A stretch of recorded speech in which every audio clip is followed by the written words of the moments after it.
నమస్కారాలు. ఈరోజు జగన్మోహన్ రెడ్డి ముఖ్యమంత్రి కావటానికి 5 సంవత్సరాల క్రితం కోడికత్తి శ్రీను రూపంలో ఒక డ్రామా ఆడి ఆ డ్రామా ఫలితంగా ముఖ్యమంత్రి అవటం జరిగింది.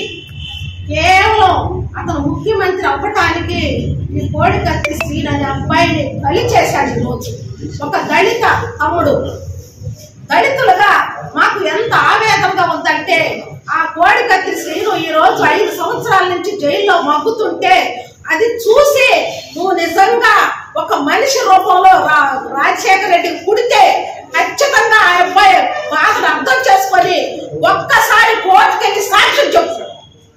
నువ్వు ఎక్కడెక్కడ తిరుగుతున్నావు, ఒక్కసారి కోర్టుకెళ్ళి 5 సంవత్సరాల్లో నీకు కుదరలేదా సాక్ష్యం చెప్పడానికి? నువ్వు ఒక్క సాక్ష్యం చెప్తే ఆ అబ్బాయి జీవితం, వాళ్ళ కుటుంబం మొత్తం బయటపడుతుంది. ఆ అబ్బాయి ఒక చిన్న వయసులో, పెళ్లి కావాల్సినటువంటి వయసులో ఆ అబ్బాయి జీవితం మీద నువ్వు ఆడుకుంటున్నావు. మరి అదే క్రమంలో మరి మీ చిన్నాన్న అతను వివేకానంద రెడ్డిని చంపినటువంటి అవినాష్ రెడ్డి ఈరోజు బయట తిరుగుతున్నాడు.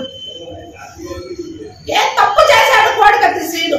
వాళ్ళ అమ్మ సావిత్రమ్మ 3 రోజుల క్రితము జన సైనిక దళం వాళ్ళని పెట్టుకొని దీక్ష చేస్తుంటే ఆ దీక్షను కూడా భగ్నం చేశాం.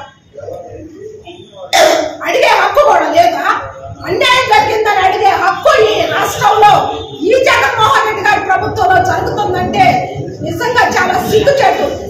దళితుల మీద, దళితుల ఓట్ల మీద పైకి వచ్చినటువంటి జగన్మోహన్ రెడ్డి ముఖ్యమంత్రి అయ్యి దళితుల్ని 250 మందిని చంపేశారు.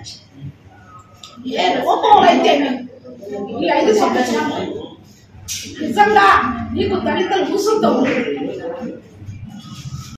ఇక్కడ 400 కోట్లు ఖర్చు పెట్టావు. దేనికి అయిందంత ఖర్చు?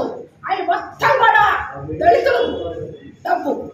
ఈ దళితుల డబ్బులు ఎందుకు నిర్వీర్యం చేశావు? ఏ దళితుల సంక్షేమానికి ఉపయోగపెట్టకూడదా? నువ్వెందుకు నీ జోబులో